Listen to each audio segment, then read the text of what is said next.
Hello बच्चा party लोग, कैसे हैं आप लोग। उम्मीद करते हैं बहुत अच्छे होंगे और मन लगा के अपना पढ़ाई कर रहे होंगे। तो आपके लिए क्लास 10वीं का देखिए यहाँ पे जीव विज्ञान का चैप्टर नंबर 2 चल रहा है।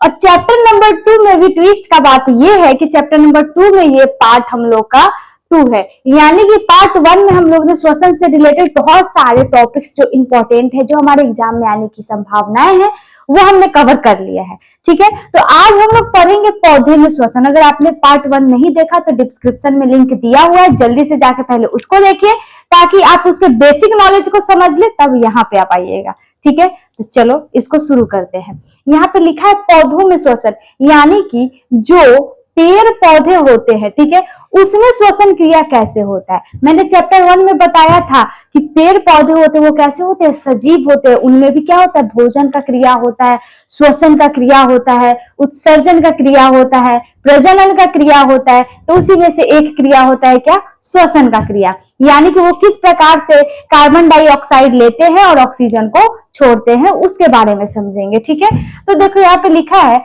पौधे में श्वसन गैसों के आदान प्रदान शरीर की सतह द्वारा। अब देखो, मान लो ये यहाँ पे है पेड़, दिख रहा है। अब ये पेड़ की जो सतह है, ये पेड़ की क्या है, सभी सतह है। ठीक है, अब ये पेड़ की सतह द्वारा विसरण क्रिया से, विसरण क्रिया मतलब क्या होता है, धीरे धीरे पूरा शरीर से टच होते हुए जो जाता है वो विसरण क्रिया से होता है। इसके लिए ऑक्सीजन युक्त वायु वायुमंडल से। अब देखो यहाँ पे ये सब क्या है, यहाँ पे कुछ नहीं है, तो यहाँ पे क्या है, ये है हमारा वायुमंडल। तो वायुमंडल में क्या उपस्थित होता है, वायुमंडल में बहुत सारे वायु उपस्थित होते हैं, ऑक्सीजन उपस्थित होते हैं, नाइट्रोजन उपस्थित होते हैं, कार्बन डाइऑक्साइड उपस्थित होते हैं। तो पेड़ पौधे क्या लेता है, कार्बन डाइऑक्साइड। तो अभी ये कार्बन डाइऑक्साइड भी क्या है, एक गैस है। तो अभी हम लोग सिर्फ कार्बन डाइऑक्साइड नहीं बोलेंगे, सीधे बोलेंगे क्या, गैस। क्लियर।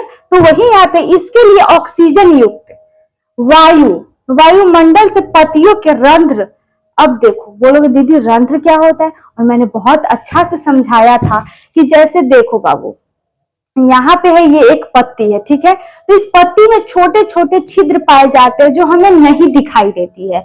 ठीक है, और ये जब छोटे छोटे जो छिद्र है उसको आप माइक्रोस्कोप से जब जूम करके देखोगे तो जूम करने पे पता चलेगा ये ऐसा कुछ दिखता है, और इसी का पूरे को क्या बोलते हैं, रंध्र। अगर एक भी छिद्र को आप उठाओ, जैसे देखो यहाँ पे मैंने एक पत्ती बनाया और इसमें से मात्र एक छिद्र को मैंने उठाकर जूम किया, तो आपको कुछ ऐसा स्ट्रक्चर दिखेगा, और इस पूरे स्ट्रक्चर के सम्मिलित रूप को बोलते हैं रंध्र। यहां से आपके एक टॉपिक जो ऑब्जेक्टिव का मतलब एक क्वेश्चन है वो क्लियर हो रहा है कि आपसे पूछा जाएगा कि बताइए कहां पे रंध्र पाया जाता है, तो आप लोग बोलिएगा पत्तियों में। ठीक है, अब यहाँ पे देखो, यहाँ पे एक ऐसा खुला हुआ द्वार है जो जब ऑक्सीजन इसको नहीं मिलता है तो ये क्या होता है, ऐसे बंद रहता है, लेकिन जब इसको ऑक्सीजन ग्रहण करना होगा तब ये ऐसे खुल जाएगा, और इस छिद्र के माध्यम से क्या हो जाता है, वायु अंदर चला जाता है। ठीक है, अब इसके देखो इधर जो ऐसे बना हुआ है इसको बोलते हैं रंध्री छिद्र, जो ये बीच में जो ये गैप है इसको बोलते हैं हम लोग रंध्री छिद्र, और इसके ऊपर एक कवक टाइप का, एक कवच टाइप का मान सकते हैं, इसलिए इसको बोलते हैं रक्षक कोशिका, जो रंध्र की क्या करती है, बचाव करती है, उसकी रक्षा करती है। क्लियर। अब देखो यहाँ पे हम लोग चलते हैं, रंध्र हो गया, पुराने वृक्ष के तनों की कड़ी त्वचा पर स्थित वात रंध्र। क्या, वात रंध्र। जैसे मान लीजिए ये एक पेड़ है, आम का पेड़ आपने देखा होगा, अगर वो बहुत साल पुराना होगा तो उसके छाल क्या होता है, बहुत कड़ा हो जाता है, जिसको आप लोग मस्ती मस्ती में कभी खुरेच के खेले भी होंगे, उसको नोचे भी होंगे, उसको हटाए भी होंगे। ठीक है, तो वही जैसे कि ये पेड़ है, बहुत पुराना है और इस पे एक कड़ी छाल पड़ गई है जो बहुत कड़ा है, तो और इसी में स्थित होता है वात रंध्र। क्या होता है, वात रंध्र। तो आपसे पूछा जाएगा कि पेड़ पौधे में वात रंध्र कहाँ पर स्थित होती है, तो आप बोलिएगा पेड़ के त्वचा में, पेड़ के कड़ी त्वचा में। क्लियर। अब उसके बाद आगे आप लोग देखिए तो यहाँ पे है अंतरकोशिकीय स्थानों द्वारा पौधे में प्रवेश कर जाती है। कहने का मतलब है यहाँ पे इस लाइन से एक कड़ी बन के बाहर आ रही है कि पेड़ पौधे में जो गैस होता है वो किस प्रकार से पेड़ पौधे के अंदर प्रवेश करता है। तो वो कड़ी को हम लोग ऐसे भी समझ सकते हैं कि पहले वायु जाएगा कहाँ, रंध्र में, फिर रंध्र से जाएगा वात रंध्र में। कहाँ पे, वात्र रंध्र में। फिर वात्र रंध्र से कहाँ जाएगा, अंतर कोशिकीय में। कहाँ पे, अंतर कोशिकीय, और फिर अंतर कोशिकीय के बाद फाइनली वो कहाँ चला जाएगा, पौधे में। ठीक है, तो इतने प्रक्रिया के बाद एक गैस पेड़ या पौधे के अंदर में प्रवेश कर पाते हैं। क्लियर? तो ये थे आपके एक छोटा सा टेलर, इसको हम टेलर बोलेंगे क्योंकि ये बस आपका छोटा सा, अभी इसका विस्तारित रूप हम लोग और अच्छा से समझेंगे। तो अगर ये आपको अच्छा से समझ में आ गया तो आइए अब इससे आगे देखते हैं। तो अब हम लोग देख लेते हैं अपना पौधों में श्वसन से रिलेटेड कुछ और मुख्य बातें, क्योंकि कभी कभी आपके एग्जाम में 5 नंबर में डायरेक्ट पूछता है कि बताइए पौधों में जो श्वसन होता है उसका क्रिया किस प्रकार से होता है, या पौधों में श्वसन से आप क्या समझते हैं। ठीक है, तो उसको समझ लेते हैं। यहाँ पे देखो लिखा है पौधों की जड़ें मिट्टी के कणों के बीच के स्थानों में स्थित हवा से O2 ग्रहण करती है। अब बोलोगे दीदी ऑक्सीजन में क्यों ग्रहण करेगा, ये तो कार्बन डाइऑक्साइड लेता है, फिर आप ऑक्सीजन बोल रहे हैं, ऐसा क्यों?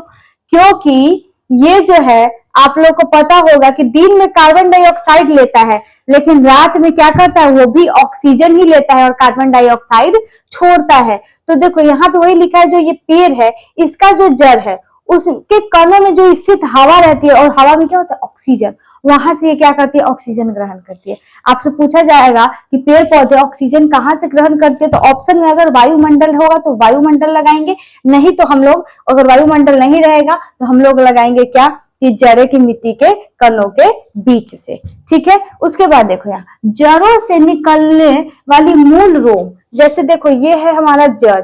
ठीक है, अब जड़ जो देखोगे तो इस जड़ को भी अगर आप ध्यान से देखोगे तो उसमें भी मिहिन मिहिन छोटा छोटा सा आकार का एक और प्यारा प्यारा सा पतला पतला सा जड़ जैसा निकला रहता है, जिसको बोलते हैं मूल रोम। क्या बोलते हैं, मूल रोम। क्लियर? तो वही है मूल रोम, जो एपिडर्मल कोशिकाओं से विकसित होती है।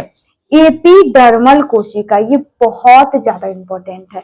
जो एपिडर्मल कोशिका है, यहाँ से आपके एग्जाम में डायरेक्ट क्वेश्चन पूछता है, और क्या पूछता है कि बताइए मूल रोम कहाँ से विकसित हुआ रहता है, किसके कारण विकसित हुआ रहता है, तो एपिडर्मल कोशिकाओं के द्वारा। या आपसे ये भी पूछा जा सकता है कि पेड़ पौधे कभी कभी अपने आप कैसे मर जाते हैं, तो उसका भी आंसर होगा एपिडर्मल कोशिका के कारण, क्योंकि इसमें जल का जमाव हो जाता है। क्या होता है, इसमें जल अधिक जम जाता है, अधिक रह जाता है, जिसके कारण एक टाइम पे आने के बाद ये पेड़ पौधे अच्छे से काम नहीं कर सकते हैं, जिसके कारण इनकी मृत्यु हो जाती है। क्लियर? और देखो यह कहाँ पे, मिट्टी के कणों में फैली रहती है। जब ये मूल रोम है, इस मूल रोम में ही एपिडर्मल विकसित रहता है, और एपिडर्मल के कारण ही मूल रोम का भी निर्माण होता है। क्लियर? पौधे में गैसों का आदान प्रदान की कोई दिशा नहीं होती। जैसे हम लोग की क्या है, हम लोग जिधर घूम गए उधर, लेकिन कहाँ से लेंगे, नाक से ही श्वसन क्रिया करेंगे। अब बोलोगे दीदी मुंह से भी तो कर लेते हैं, तो वो इसलिए कर लेते हैं क्योंकि जो नाक की छिद्र है और जो मुंह का जो छिद्र, दोनों आपस में अटैच है थोड़ा सा, बस उसमें एक ढक्कन की आकृति होती है, पहला चैप्टर में बताई थी, जिसके कारण वो हम लोग मुंह से भी श्वसन क्रिया कर लेते हैं, लेकिन मेनली किससे है, नाक से है। लेकिन इसका कोई डिसाइडेड नहीं है। इसको ये क्या है कि ये अपनी आवश्यकता के अनुसार, अपनी जरूरत के अनुसार, अपने परेशानी के अनुसार अपना जो श्वसन की दिशा है उसको बदल सकता है।